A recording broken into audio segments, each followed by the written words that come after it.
Hey, thanks for joining us. This is Heather Gray, aka LymeBoss with Lyme Recovery. Today's special guest is an awesome guest, Noah Johnston from the Project Lyme. And I'm so excited to hear more about his story and what Project Lyme is and how they help folks, because that's what we're here for. That's why I'm doing this. You know, after 27 years of undiagnosed Lyme disease myself, Hashimoto's, endometriosis, um, what was the other one? Oh, celiac, mold toxicity, cavitations, you know, the whole, all of it, right? And here I am on the other side of it. And I've been working with folks for about the last 2 years to kind of help them through their path with Lyme. And so I'm just super excited to have guests like you, Noah, that's joining us. Because like I said, I'd love for the audience to learn more about who is Project Lyme, who is Noah, what are you folks doing? I know I caught a really awesome webinar with you guys a couple of weeks ago, and that's what sparked me to reach out to you, talking about the autism and Lyme connection, which was fascinating. So really loved all that stuff. So I'm going to turn it over to you, Noah. Sure. So I think one thing that's interesting about me relative to the Lyme world is I actually am not a patient myself.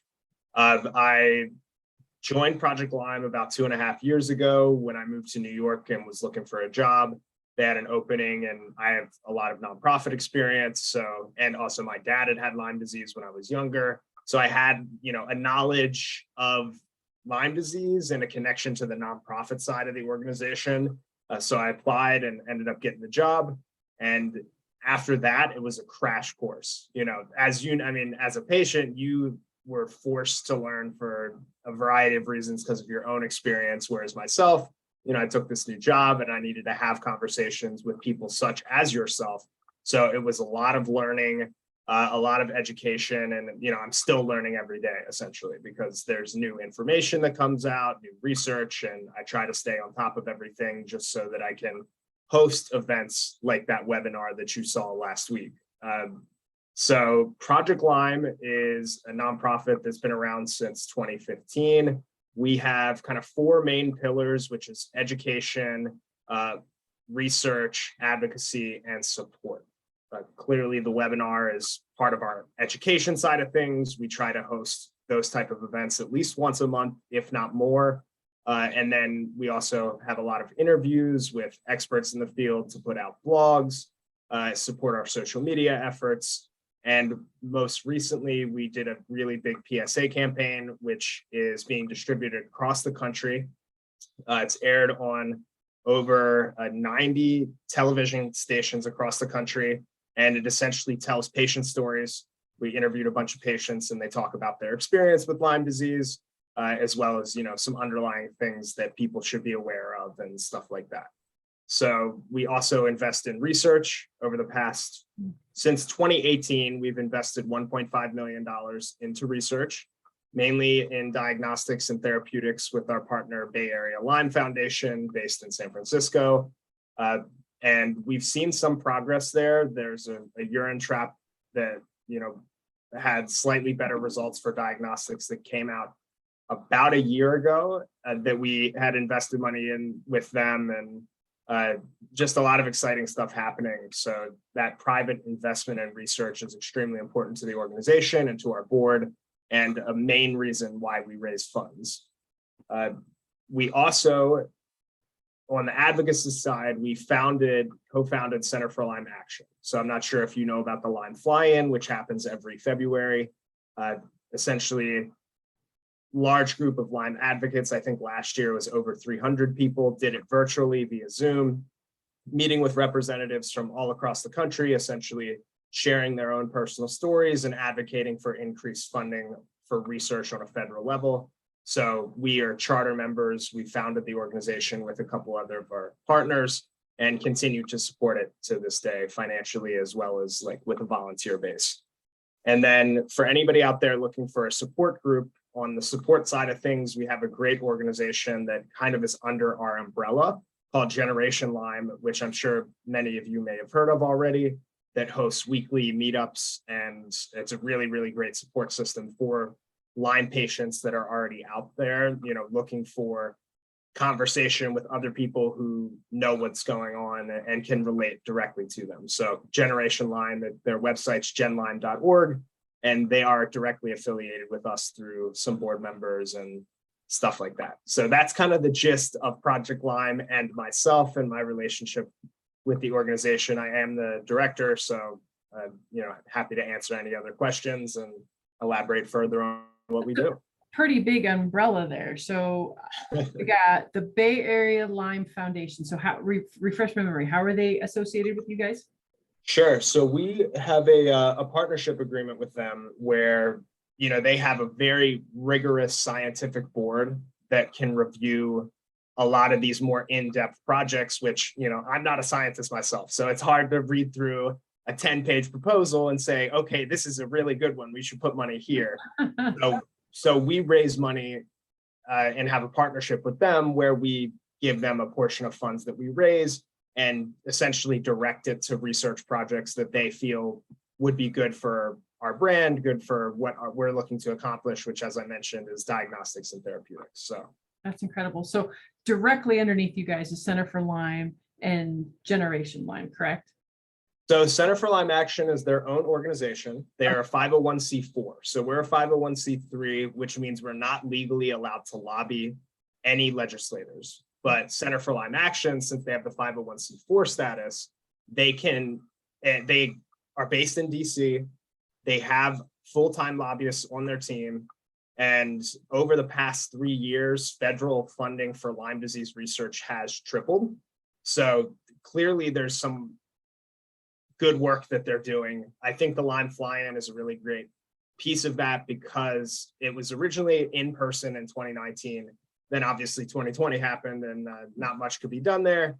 And then 2021 and then this year as well, it was virtual, and a lot of patients participated. I know myself at the time I was living in New York. It was me and maybe 10 or 15 other patients meeting directly with legislators talking about, why increased funding for these research projects is so important. So they're a separate organization, but we're a charter member. We gave them startup funds and we fund them every year to ensure that they're continued to be able to do the work that they're doing, because it's clearly important and also clearly making a difference. Gotcha. Awesome. Thank you for that. So explain to me a little bit more. What is Lyme Fly-In? Yeah, so the Lyme Fly-In is exactly what I was just talking about. It's Center for Lyme Action. Every year in February, they coordinate with a bunch of different legislators. They have a lot of relationships already established, and the legislators essentially take, half an hour to hour-long meetings. It's spread throughout one day. Literally, you meet with 7 or 8 different legislators, and you talk directly with them, over Zoom about. Typically, being a non-patient myself, I always talk about, there was so much that I learned. I've seen the struggle in other people. It's made me an advocate for the cause. And, I think more research is needed because patients are struggling with getting diagnosed. And then once they do get diagnosed, they're still struggling with getting a treatment program that's going to, eradicate the disease within them. So that's kind of the main driver, I think, for a lot of people. They do a great training program as well. Like the week before, you can take trainings on kind of practicing what you're going to say, because a lot of people aren't necessarily super comfortable. So politicians. And trying to convey some very complicated stuff and why it's important to get money. So there's training programs to say, here's kind of a script that you can follow. Here's some main points to hit on, those type of things. Well, that's beautiful. I mean, if you've got one shot, right, once a year to get in front of these people, you better make sure that your messaging is dialed in so that they can hear you. So that's beautiful. That's exciting. And how exciting for you. You talk about drinking from the fire hose. Like there's a lot of people, in this world that doesn't completely understand the complexity of this disease, and they've got it, let alone somebody who, but you still have a story. You watched your dad struggle with it, I imagine. At what age were you when he contracted Lyme?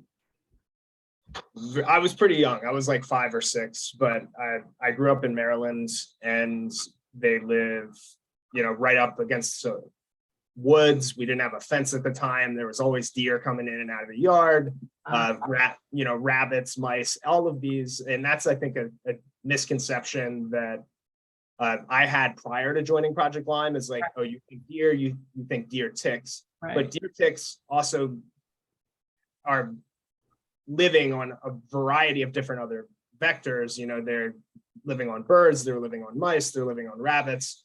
So anybody who has a yard that's kind of open right up to these woods, as my parents did, you're going to have a bunch of animals coming in and out that are likely bringing ticks. And, my dog also had Lyme disease. It's all very much endemic to certain locations. And if one person has it, likely multiple will contract it. Luckily, I never did, and neither did my sister or mom, but he did deal with issues for a while. And, fatigue is a really big one, especially when you're working full time, which he was at that time. My mom was stay at home except for the weekends. And so I think that really, that experience, as well as just a general understanding of these type of nonprofit organizations that work directly with patients, which we do, we don't necessarily, we host events and, a lot of conversations. I have people call in our number all the time asking for advice or, things that they could find on the website. So working with patients is, I think, a big driver of why I was interested in this position as well, because, that those conversations and trying to help somebody find a way to get better is rewarding. And, that at the end of the day, the goal is to help people. Absolutely. That's incredible. How's your dad's health now? He's doing better. He's definitely doing better. That's awesome. So what got you into doing the whole nonprofit thing to begin with? Like, what was your passion or the driving force behind that? Sure. So I went to University of Baltimore, and at UB, it's very much like public service focused. My degree was government public policy. I thought I was going to work for like a government agency or something. Maybe I didn't know exactly what that was. I did work for a county councilman in the Maryland area for a little bit, and there was a lot of that constituent work and things like that. And I ended up moving over into a nonprofit and just liked the feel of it. Again, it was direct service focused. I was managing a bunch of sites throughout the Maryland region, serving on like poor people essentially in asset development, financial literacy, tax preparation, all of those type of things. So that is kind of what drove me. That was my last position before Project Lyme. Is I got a really good understanding of the full cycle of the nonprofit sphere, and kind of moved over into this and administer a lot of the stuff with the organization. The biggest thing that I do, and I think is most important with the future of the organization, is board relations. We have a really, really great board here at Project Lyme. A lot of people who have been on organizations before Project Lyme in the space, like there was tick-borne disease, TBDA, I think it's like Tick-Borne Disease Association. Several of our members were there, and that's like decades old. So a lot of our board members have been in the fight for decades on decades and have given lots of their own money, asked a lot of their friends, their family, their employers, and a lot of those individuals and organizations have all contributed to Project Lyme to ensure that, progress is made, because every single one of our board member, either they themselves or like one of their children has had Lyme disease. So that's, I think, another unique position that I'm in, is I get to see so many people who've been personally affected and are still working really hard to change the narrative and change how everybody else is having to deal with Lyme disease. No, absolutely, man. Nothing more powerful when it comes to making change than mama bears. Women, kids have been sick. Like, ooh, that is a force. Yeah, I mean, after losing 27 years of my life to this nasty ass disease, 2 trips to the psych ward for suicide attempts, it just on and on and on and on. And it was funny because when I got back into business a year and a half ago, I just went the autoimmune and mental health route because Lyme was just so complicated and I didn't really want to reopen that up right off the bat. But then I got like smacked with like this God smack about a month and a half ago. And it was like, oh crap, it's time for me to step back into Lyme because that was the gift I was given, right? And not too many people have a story like my own of all those, 4 autoimmune diseases, Lyme, mold. And I'm here to talk about it and not just talk about it, but eloquently. Like I'm on the other side and I'm now helping others. And that's part of the reason why, like I said, I reached out to you is because I really am a big fan of the same tide raises all ships. And it's all about awareness and all about education, because then the more that people know what the heck's going on, right? I don't understand how you don't go gray early, though, working in politics and government. Like, oh my God, especially when it comes to the Lyme stuff, because there's been so much shady crap that's happened that's kept a lot of, good treatments kind of suppressed, right, by the insurance companies, by legislation. Like it's a shit show. 100%. And I think that was part of my crash course, in coming in. Is not only did I have to learn, just the realities of the disease, some of the scientific stuff on the back end there, but all the controversy and political side of things that is going on, which I think Project Lyme has done a really good job of trying to get information out there to help people work around the systems that already are in place. Like we have a lot of resources available on our website about applying for Social Security, disability, getting disability insurance, a lot of things that, day-to-day patients whose lives have been ruined, not only physically, but also financially. These are some things that are out there that they can take advantage of. And I would encourage people to check out our website to learn more, because we've had interviews with experts, Social Security disability attorneys, talking about their experience working with patients and how patients have gone through the process and ended up getting approved. At the end of the day, that money it's not going to be a crazy amount, but if it's coming in and if you're stuck at home and you don't have any other source of income, it's something, and that's really, I think, how I would say avoid. I mean, I'm also relatively young, but avoid the quote unquote gray hair experience. Is at the end of the day, look through the controversy and kind of do your best to not necessarily ignore it, but see how can you work around it to still make an impact on people's lives. Oh yeah, absolutely. If anything, it was like a challenge. I'm like, here, hold my hoops, right? Yeah, exactly. I had to die. When I finally got diagnosed, I'm like, leave it to me to contract a controversial disease. I'm like, you don't know my history. If you did, you'd laugh, because it's a mess. But yeah, so I'm kind of teetering back and forth too on whether I want to start a nonprofit myself, because I just noticed that a lot of the smaller ones out there are doing great things with $1,000 here and $1,000 there. But, when I noticed with folks like myself, who needed like the cavitation surgery, which was 10 grand, right? Mm-hmm. Out of pocket insurance wouldn't cover. And then you put your Lyme treatment on top of it. And then you put your, so it gets expensive fast sometimes, especially someone like myself who was sick for decades, and I'm wondering if my resources would be better if I combined, forces, right, with somebody else, such as Project Lyme. And that's part of the other reason I'm doing this, is I'm just kind of getting a feeler out for who's all doing what out there, and, seeing if it would be a good fit, because like I said, same tide raises all ships. And I don't want to be working against somebody if somebody's already put something in place. Make sense? Yeah. Oh, that makes a lot of sense to me, because my first thought when I joined Project Lyme is I was like, okay, this is one of maybe 2 or 3 organizations across the country focused on Lyme disease. Little did I know there's at least 20 that I can name off the top of my head that I know that already exist. And I know that there's more that are being created, probably not every day, but I've heard people talking about developing their own nonprofit. And from me being an outsider looking into the Lyme disease community, I think that, and I'll repeat what you said, the same tide raises all ships. I think there needs to be a lot more collaboration within existing Lyme disease nonprofits, as well as finding some sort of a way to either intertwine ourselves more, or come as more of a larger force. So I would definitely encourage you not to create your own nonprofit.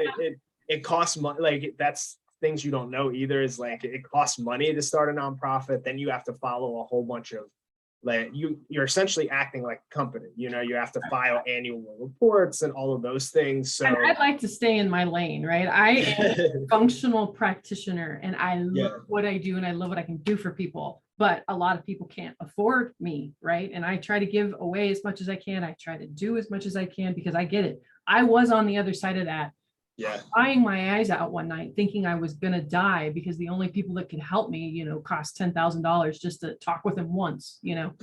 And this horrible feeling that only rich people deserve to get better. And I challenged folks. I found a way, you know, being on, you know, damn near food stamps almost my whole freaking life. I ended up finding a way. There are resources out there. There's ways. There's, you know, it's not hopeless. But no, I totally agree. Like I said, I think I'd rather combine forces and stay in my lane. You know, you guys have already done all the heavy lifting as far as getting that done, but I'm still running into a lot of clients, patients who just can't find the funding to get the help that they need. Yes, I agree. That is one thing that is on my agenda with Project Lyme, is I would love to set up some sort of a, you know, a treatment grant system, or maybe find ways to fund other ones that are, you know, we don't want to reinvent the wheel either. We already have a lot of things that are going on. So that's something that we've discussed internally, but it hasn't necessarily progressed. But I will say, I know there's a lot of great organizations out there that already do it, like Lyme Treatment Foundation, like Lyme Light Foundation. We have a whole list on our website as well for anybody who's interested in financial resources that are available. But that's something we've talked about internally, is, you know, do we give a portion of funds to an organization that's already out there to help further their mission even more than it's already been able to? So I know that's something I hear all the time from patients that I speak with, is, man, treatment's expensive. And as you talked about earlier, there's controversy with the insurance companies, and they only want to cover a certain amount because they can leverage what IDSA has put out there, that there's not, you know, that's all that's required, you know, all that's required to cure Lyme, or whatever you want to call it. 2 weeks for the doxy. Exactly. And clearly the amount of patients that are saying that that's not true, and showing that that's not true, all of the expertly trained doctors that are concurring with their statements, you know, clearly it's an issue, and something that we're working to help alleviate as best we can. But it's tough. It's definitely tough. Yeah, absolutely. I mean, it was, you know, in my story, you know, I had to address the hidden trauma that was in my nervous system. I had to address mold. I had to address the cavitations. I had to get the mercury out of my mouth. You know, all those things, all out of pocket, right? All not Lyme related, you know, but those were things that I had to uncover in order to help my body, help my immune system, then put the Lyme in check. You know, I mean, you can, so many folks are so focused on treatment. And I'm like the lone wolf over here going, no, you got to go back to step one, right? Before you start thinking about and looking into treatment. So, and I was at this Lyme Bites conference in Connecticut a couple months ago, and it was geared towards Lyme practitioners. And it was beautiful. It was such a beautiful thing, because every single one of them got up there and said the same damn thing. Yay. And then when Monster Inside Me came out, and she said the exact same thing at the end, she flat admitted, I went back to my old way of life and I relapsed, right? You have to have that diet in place. You have to have the mindset in place. You cannot pass go, and you cannot collect $200. These are steps that I'm obviously very passionate about, that a lot of people are forgetting. And it was funny, because I thought I could skirt that and save some money, but it ended up costing me more in the end, because then you have to come back around and kind of start over from scratch. So, yeah. So you went to the Connecticut screening of the Monster Inside Me? No, I went to the Denver. I'm in Colorado, so I went to the. Oh, you're in Colorado. Okay, gotcha. The Lyme Bites conference was in Connecticut a few months ago. Gotcha. Yeah, we sponsored one in New York. Tony is great. Been working with him for a while. Oh my God, it was so awesome to actually see an inspiring Lyme documentary. You know, I remember the first one that I saw was Under Our Skin, and I thought this was a death sentence after watching that movie. Like, it was just so Where this one, I was like, by the end, I was like, woohoo, yeah. So yeah, it was cool. I mean, obviously there were some tough parts to listen to, especially the way our government has suppressed things and made it harder for people to get their lives back. That's always tough to choke, but I think overall it was a really well done documentary. Agreed. Yeah, awesome. Sweet. So what do you guys have going on right now? Anything that you're promoting or anything you want to drive traffic to? Like, here's your chance. Shameless plug. That is a great question. I will say summer season is always a little bit slower. We do have a TBD on a date. I would love to share it with you once I have it. It should be in the next 2 weeks or so. The week of August 15th to 19th, still finalizing dates with our guests, but there's a Lyme in the South webinar that we're looking to host with Dr. Carrie Clark and potentially a practitioner who treats patients in the South, mainly because, I mean, you're based in the Denver area, but when you look up, Lyme disease, it's like, oh, it's endemic to the Northeast and some parts in the mountains and stuff like that. But one of our board members is located in Florida. Her dog has Lyme disease. Her whole family has Lyme disease, but there's still issues, from a governmental level of acknowledgement of patient cases.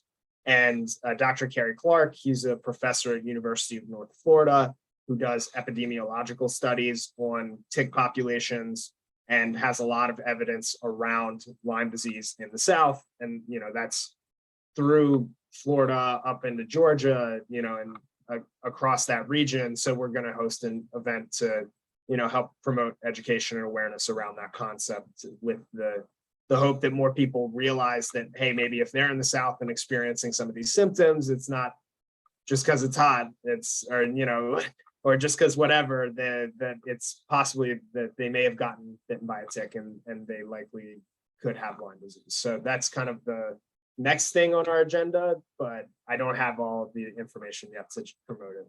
Exciting stuff, but just to get you back to the website then, right? Which is what? ProjectLyme.org. ProjectLyme.org. Easy peasy. Awesome. Yeah. Thank you so much for taking the time again to come out with me today. Like I mean, if you can't tell from the stupid shitting grin on my face, like I've just been I'm like, yeah, I get to talk to Project Lyme today. Like this is just awesome. So thank you. And maybe next time you have something else coming up, yeah, we have you on again, or just keep in the loop, and I'll definitely keep my folks up to date. And just thank you again. I really appreciate it. Sounds great, Heather. Thank you so much for having me on, and looking forward to hearing the episode once it's live. Absolutely. Have a healthy day.